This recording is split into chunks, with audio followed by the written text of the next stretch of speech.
tenemos un día basta caliente y hemos llenado toda cinta na un poço de agua. De repente, houve luz a trove e que anda aparece. De su mão robes, quente com hóstia, caminha a leque de sangue a cair.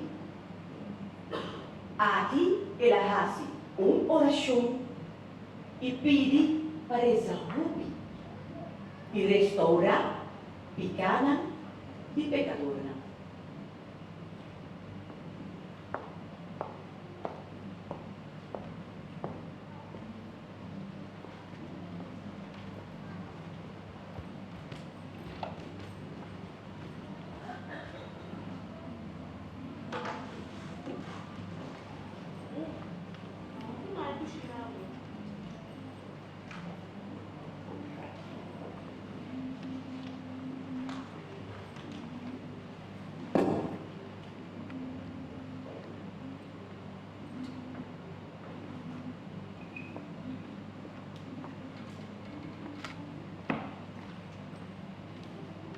Jesus e Maria querem pedir você ajudança.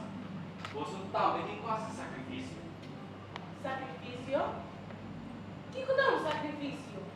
Considera um sacrifício para Deus tudo o que tu gosta de esforço. Assim, algo outro ainda mais que você não conhece. Se me dá outro shampoo na sacrifício? Sim, esse também tu considera um sacrifício. Você tem que saber não que se gosta não obedece. Não pecar nada de Deus perto.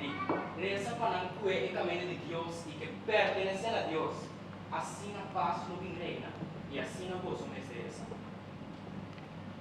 Receber corpo e sangue de Cristo, o ainda não mal agradecido ao oferecer.